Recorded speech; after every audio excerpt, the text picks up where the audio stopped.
Bonjour, nous sommes le lundi 1er février 2016 et je réagis à des propos que j'ai entendus sur la politique économique sur France Culture et notamment concernant l'agriculture.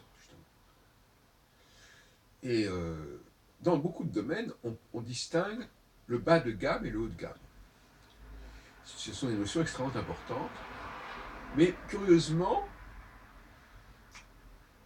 on n'en fait pas tout l'usage possible sur le plan sociologique, car c'est tout à fait différent. Si on prend la place des femmes dans la société, il est clair que les femmes sont beaucoup plus présentes dans le bas de gamme que dans le haut de gamme.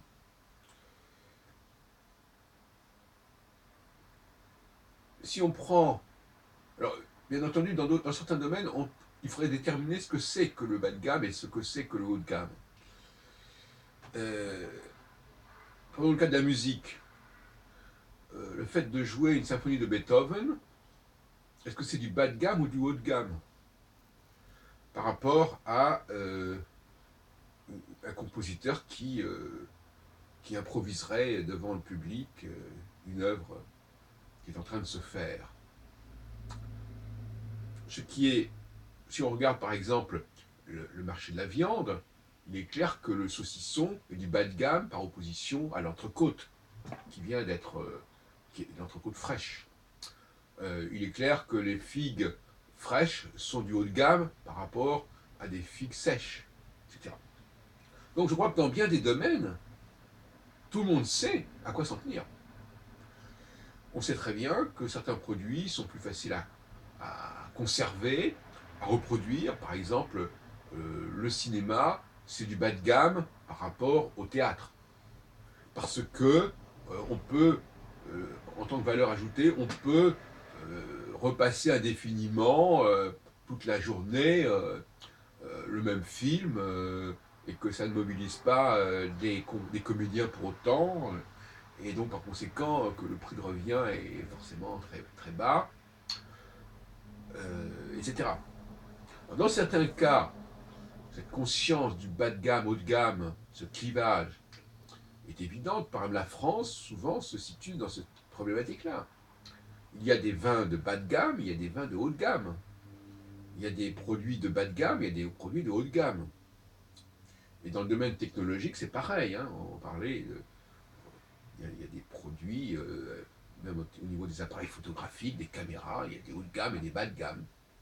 Et au niveau de la création, il y a aussi la même chose. Hein, même si ce n'est pas complètement lié. Effectivement, on peut faire du haut de gamme avec des techniques très, très simples et du bas de gamme avec des techniques très sophistiquées. On le voit bien notamment en agriculture.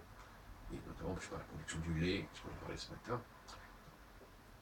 Donc, la technologie haut de gamme ne produit pas forcément des produits haut de gamme, et inversement. Alors, il serait bon, au niveau éducatif, que les gens, les jeunes, apprennent dans tous les domaines, sous toutes les formes, à distinguer dans leur tête le bas de gamme et le haut de gamme. Hein, et ne pas confondre les deux. Pour toutes sortes de raisons, il peut y avoir des confusions. Parce que parfois, le bas de gamme est plus lisse, plus toiletté que le haut de gamme. Ben oui, par exemple, un film à la télévision peut être, par exemple, bon, alors aussi, on va dire, la télévision bas de gamme, cinéma haut de gamme, etc. Mais d'une manière générale, il peut y avoir des performances moins parfaites en haut de gamme et plus limpides en bas de gamme.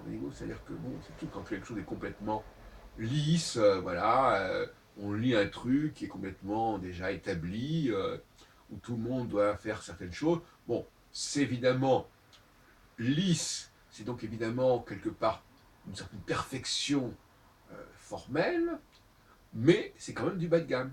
Et inversement, des choses plus vivantes, plus improvisées, plus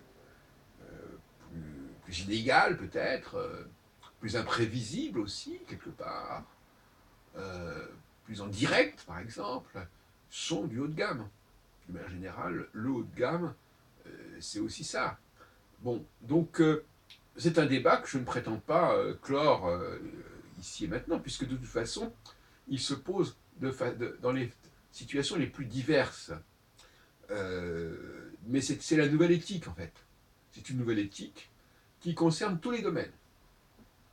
Tous les domaines, aussi bien technologiques, artistiques, scientifiques, etc. Et notamment, pour revenir à ce que je disais au tout début, ça concerne la question de la place des hommes et des femmes dans la société. Le prix Nobel, par exemple, c'est le haut de gamme. Bon. Maintenant, le fait d'être professeur à l'université, c'est moyen de gamme. Le fait d'être professeur dans les lycées, c'est du bas de gamme, etc. Il y a des choses comme ça qui sont évidentes. Alors, il serait intéressant de voir quelles seraient les réactions, les arguments apportés à ce sujet, les protestations, et qu'est-ce qu'elles veulent dire. Et parfois, comme vous le savez, parfois en protestant, on révèle les vrais problèmes et on aggrave son cas. Donc, je veux dire par là que parfois, quand les gens veulent argumenter, leurs arguments sont tellement faibles que ça se retourne contre eux.